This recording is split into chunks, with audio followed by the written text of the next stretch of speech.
Kansas. It doesn't make sense.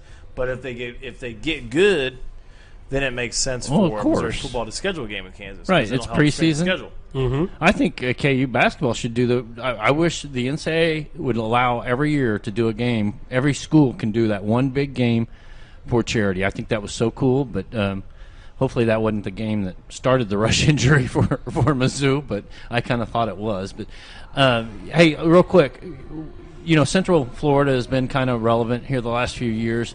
Got a really good, I think, coach there. Spent a little time at OU, spent a little time at Mizzou, Josh Heupel. Yep. How do you think the Josh Heupel era will be for that, now fifth Florida school that can play football?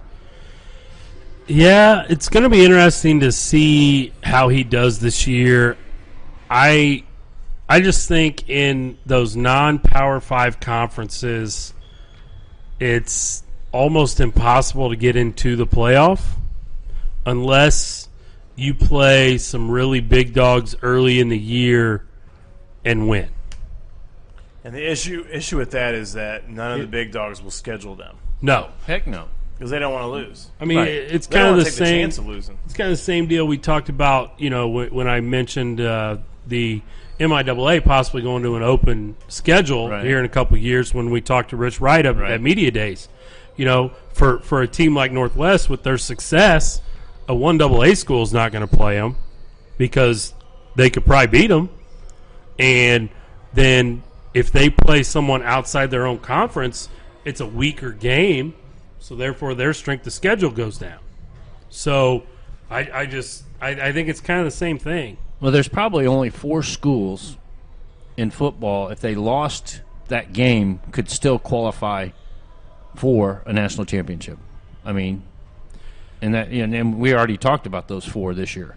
Yeah, I mean, I don't even. I think if you lose that game as a Power 5 school, you still think you're done. You still think you're done?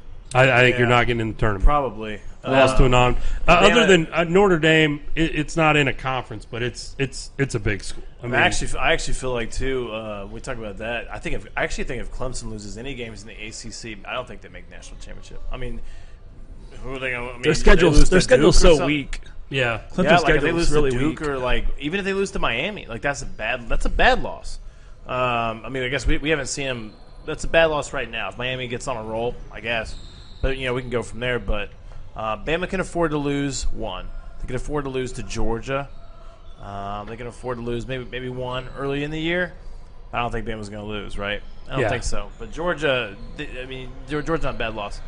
The only ways like some of these non-Power 5 can get in is if a lot of these other schools lose 2 games. So I would put an undefeated UCF over a 2-loss. I hate saying that, but over a 2-loss like Oklahoma. Or a 2-loss Michigan, Texas. Or a 2-loss Texas. I would put undefeated UCF over them. Well, and there's been so much controversy over them not getting in. I think if that did happen, it probably would at this point in time probably would happen because you can't keep shunning somebody. I guess you can, but eventually that shun's going to be. And I mean the whole argument. That year they beat Auburn in a bowl game, right? Yep. The year Scott Frost was there, his last year before he went to Nebraska. Yeah. The whole argument there is, I've said it 1,000 times, coaches treat bowl games differently. Some coaches go and use it as a reward for their kids. Like, hey, we're going to have short practices and you're going to have fun and we're at a destination. Others treat it like a work trip. So, and honestly, Auburn had nothing to play for in that game. Nothing. What does it do for Auburn to beat UCF that year? Nothing. No one cares. What does it do for UCF? They beat someone in a Power 5. I mean, am I wrong? Am I on a tangent here? No, because look what Utah beat Alabama one year. I mean, these non-Power 5. Well, Utah the non-Power 5 and they did that. Yeah. TCU showed up a few times. Boise State beat Oklahoma that one year. So the non-Power 5 schools, if they go into this game, this is their Super Bowl or national championship game. Yeah, for sure. Well, and their best step is to try to make it into a Power 5. Try to have a Power 5 boot somebody out that's not pulling their weight and try to get a UCF there. And you know what? On the track that UCF is on right now, not next year or anything like that, but like in a few years, I mean, potentially. I mean, when you talk about who the best football school is in Florida, I would put UCF over Miami. Yeah. I may even put him over Florida. What about Florida State? I mean, I got two, but like UCF's right there. Football in UCF Florida. Can play with those schools. I think they watered down football in Florida.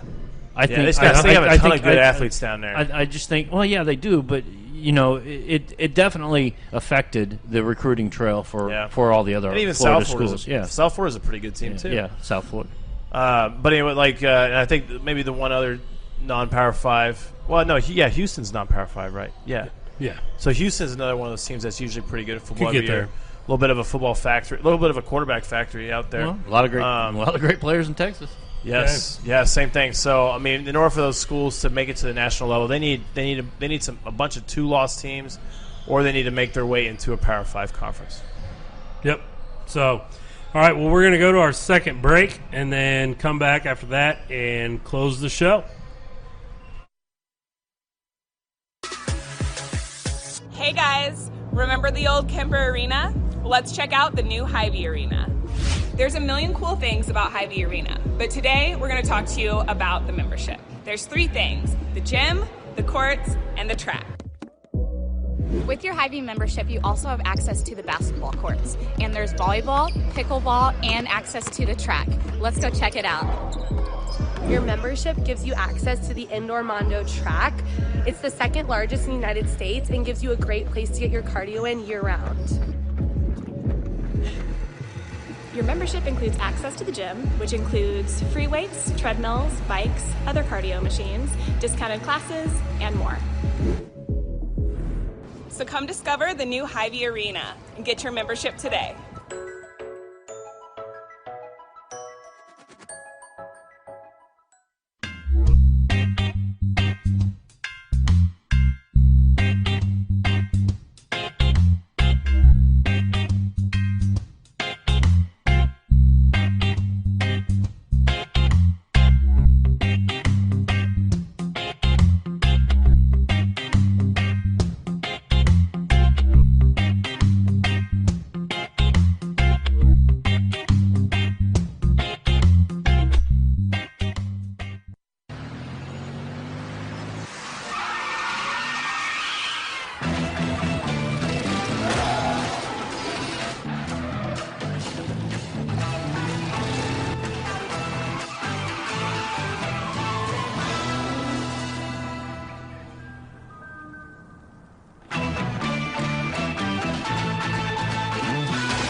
You heard that right. Van life. It's been defined as the continuous, everlasting void of living in a van.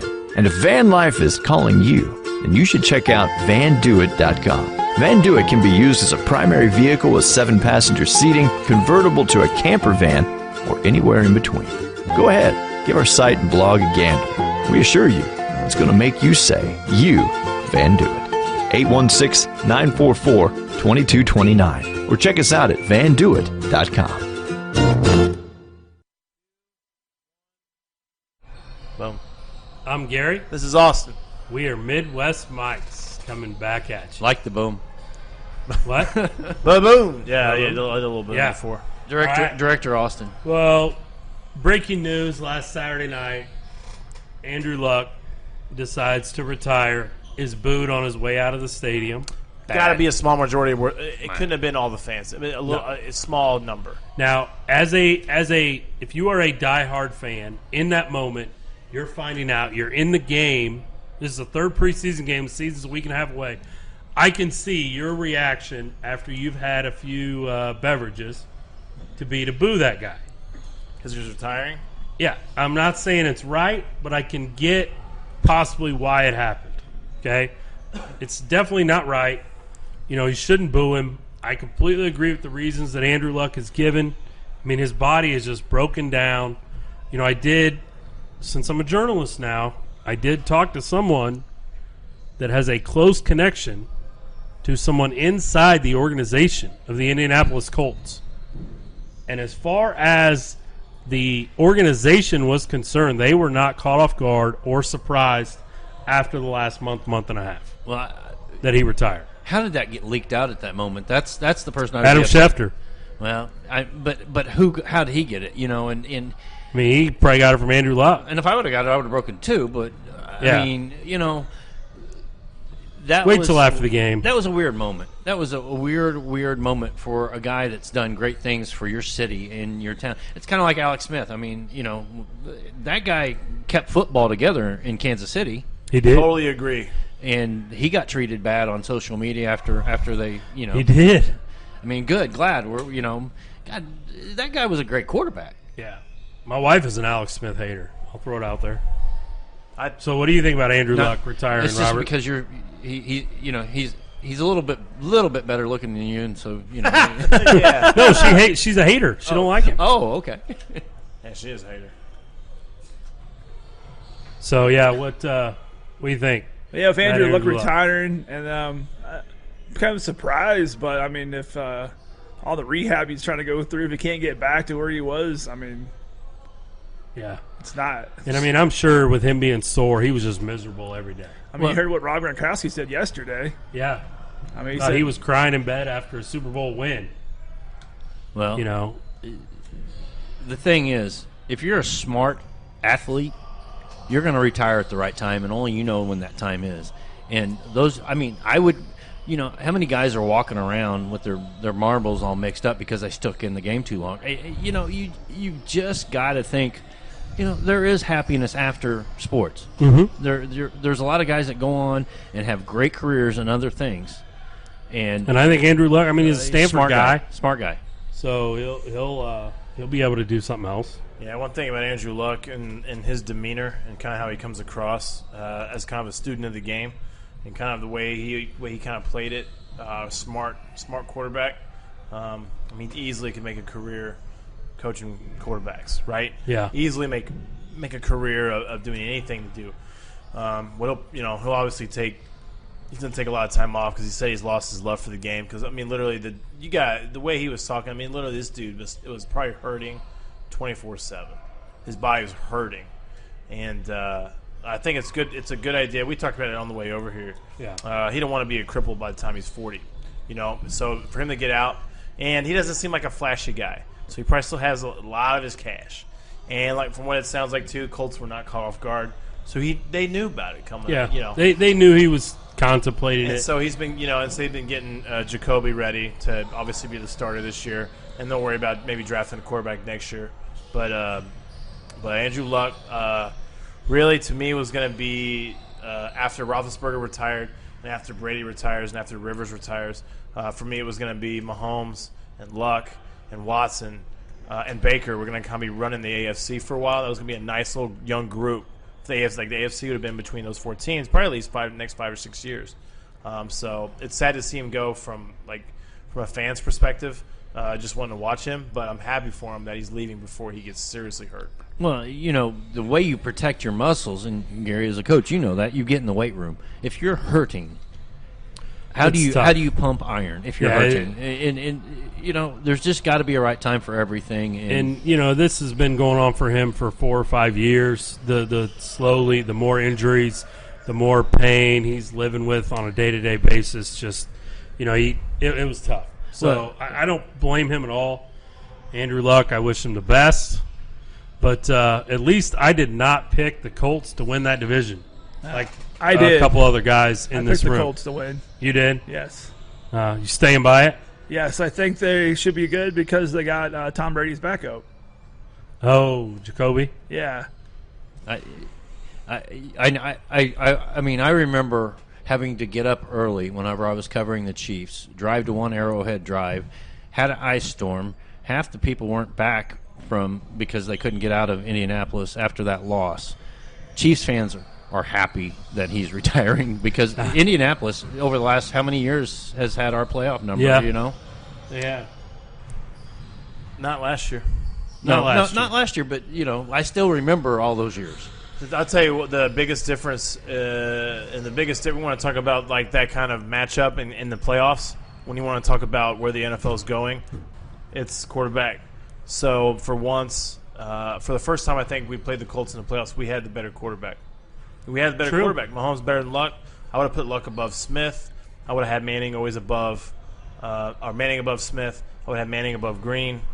And so this is the first time we had the better quarterback, and the better quarterback won. Actually, our defense showed up for that game too, which is really nice to see.